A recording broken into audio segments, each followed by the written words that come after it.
My family has a rule. We don't talk about what happens after midnight in our house. I always thought it was a joke. Until the night I finally understood. My family has always been weird.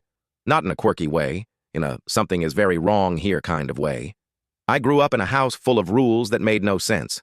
No whistling indoors, no mirrors in the hallway. Never leave your bedroom after midnight. I thought my parents were just superstitious or controlling, but they weren't scared of me breaking the rules. They were scared of what happened if I didn't. The night everything changed, I was 17. I had been studying late, and by the time I looked at the clock, it was 12:06. Midnight had already passed. I heard someone crying in the hallway, soft, shaky breathing. It sounded like my mom. I opened my door just a crack, expecting her to be sitting on the floor or something. But instead, I saw her silhouette standing perfectly still, facing my brother's bedroom. Except, my mom was asleep downstairs. I had seen her go to bed an hour earlier. This figure was tall, too tall, and the posture was wrong, stiff, unnatural, like a puppet being held up by invisible strings. I should have closed the door, locked it, pretended I saw nothing like I always did. But I whispered, "Mom?" The figure turned its head toward me, not its body, just the head, and I slammed my door so hard the frame shook. My heart pounded. My hands were shaking. I didn't sleep. I just waited for morning, listening to quiet footsteps pacing outside my room until the sun finally came up. When I went downstairs, my entire family was already sitting at the breakfast table. My mom looked up at me and said, "Rough night?" I froze. She knew. But here's what scared me the most. My brother, the one whose door that thing was standing in front of, wouldn't look at me at all. He stared down at his plate the entire time, gripping his fork so hard his knuckles were white. After breakfast, I pulled my mom aside and said, "I heard someone in the hallway last night." She didn't react, didn't look surprised. She just quietly said, "We don't talk about what happens after midnight." A week later, when I was home alone, I found something behind the washing machine, something small wedged between the pipes. It was a Polaroid of me, sleeping, taken from inside my bedroom. The timestamp on the bottom corner said 12:47 a.m. My family never took Polaroids. We never owned a camera that could have taken it. That was the last night I ever slept in that house. And to this day, my family still refuses to acknowledge anything ever happened. But sometimes, when I'm lying in bed late at night, I swear I hear quiet footsteps pacing just outside my door again. Every family has secrets, but I had no idea mine was hiding an entire room and a person from the world. I grew up thinking my family was pretty normal, a little strict, a little old-fashioned, but nothing out of the ordinary. My mom always told me that our family valued privacy. I didn't realize until I was an adult that privacy was just her way of saying we hide things. The truth came out last year when my grandmother passed away. My mom, her siblings, and I were at Grandma's house sorting through her things. It was the first time I'd been allowed upstairs. Seriously. Every time I visited as a kid, the upstairs was off limits. She told me it was too dusty, or there was construction, or she didn't want me falling down the stairs. I believed it. But when we walked up there after the funeral, the air felt heavy, like the walls had absorbed every argument the house had ever heard. And that's when I noticed the door. It was the only one with a deadbolt. Old, rusted, padlocked from the outside, like something was meant to be kept in, not kept out. I asked my mom about it. She went pale. Before she could answer, my uncle, the oldest sibling, muttered, "Just leave it. Some doors are locked for a reason." That sentence sent a chill through me. Who talks about a room like that? I knew right then that whatever was behind that door wasn't just storage, but luck or fate stepped in. My cousin handed me a ring of old keys she found in a drawer and said, "Try them." I always wondered too. So I did. It took 8 keys before I heard the click. The door creaked open, and the smell hit first. Not rotting, but stale, dead air. The kind of smell a room gets when it hasn't been opened in years. The room was small, bare, except for a single bed, a dresser, and stacks of children's books. And on the walls, drawings, little kid drawings, rainbows, houses, stick figures. But the most disturbing part was the writing on the wall above the bed, scratched in uneven handwriting. "I want to go outside." I turned to my mom, and she broke down. Not crying, sobbing, the kind of cry that comes from guilt that's been buried for decades. She sat on the bed and said, "Your grandmother. She wasn't the person you think she was." She told me that my grandparents had 4 children, but only 3 were ever mentioned. The 4th, a boy, was born with severe disabilities. In the 1960s, doctors told families to put kids like him away. Institutions were common. Cruelty was normal, but my grandmother refused. She kept him at home. At first, that sounds compassionate. But then Mum told me the truth. He lived his entire life in that locked room.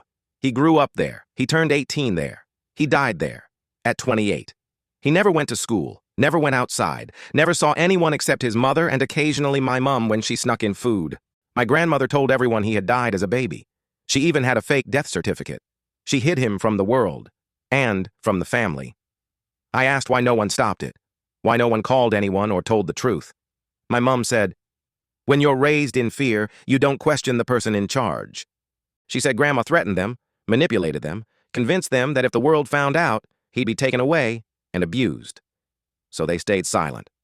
I walked around the room, looking at the things that belonged to an uncle I never knew existed. A man who lived and died in a space smaller than most closets. Then I asked the question stuck in my throat. Was he happy? My mum said, "I don't know. I don't think he understood what he was missing, but he knew he was missing something." She pointed to the writing on the wall. "I want to go outside." We spent the rest of the day clearing the room. The mattress crumbled when we lifted it. The books fell apart in our hands. And behind the dresser, I found something I still think about every night. A notebook. Most of the pages were blank, but on one of them, written in shaky, childlike handwriting, were 3 words: "Let me out." No one knows what to do with the room now. My uncle wants to seal it. My aunt wants to renovate it. My mom wants to burn the whole house down. But me? I think the room should stay.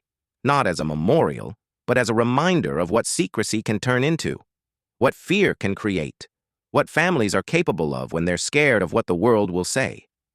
Sometimes I swear I still hear something upstairs when I visit the house. A little shuffle, a tap on the wall, a soft scratch like someone writing. But when I open the door, the room is empty, silent, except for the words on the wall, the ones my uncle never got to erase. I want to go outside.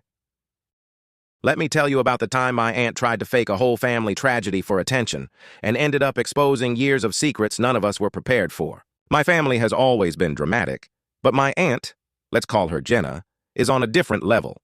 She's the type of person who needs constant attention, especially on social media. You know those people who post vague stories like, "Please pray for me," without context? That's been her personality for years. But last year, she crossed a line nobody expected. It started when Jenna posted a photo of herself in a hospital wristband with the caption, "The worst day of my life. Please respect my privacy." No context, no details. My cousins and I messaged her group chat asking what happened. No reply. She ignored family calls, ignored texts, ignored everything. Naturally, my grandma freaked out thinking she was seriously hurt. Finally, after hours of silence, Jenna replied, "I don't want to talk about it. I could have died today." Everyone panicked. My family has a habit of dropping everything at the smallest sign of trouble, so within half an hour, my grandma, mom, and 2 aunts were already driving to Jenna's house. But when they got there, she wasn't home. Her car wasn't there. Lights off. No sign she had even left in an ambulance like she implied. Finally, she answered the phone. She claimed she was still at the hospital recovering. My grandma demanded to know which hospital. Jenna hung up. At that point, it became clear something was off. So my mom did what any worried mother would do. She called every hospital within an hour of our town. Not a single one had a patient named Jenna. Not for ER, not for surgery, not for outpatient, nothing. The next day, she posted a long paragraph on Facebook about how she escaped death, how her life was forever changed, and how she came face to face with tragedy. So my cousin confronted her privately. What actually happened? Because none of the hospitals have your name. Jenna blocked her own daughter. That's when the cousin posted publicly, "Hey, Mom, if you really almost died, why is every hospital denying you were there? Why did you hang up when Grandma asked which hospital you were in?" That post blew up within the family. People were calling, messaging, arguing. Jenna finally cracked and admitted the truth.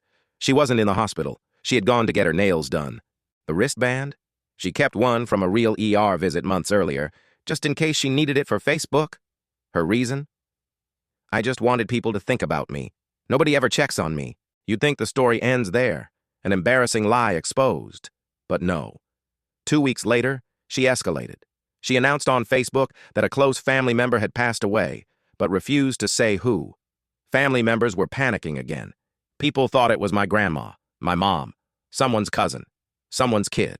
Phones were blowing up. People crying. Everyone trying to figure out what happened. My grandma, sobbing, called each of us one by one to confirm we were alive. We were all confused. Nobody had died.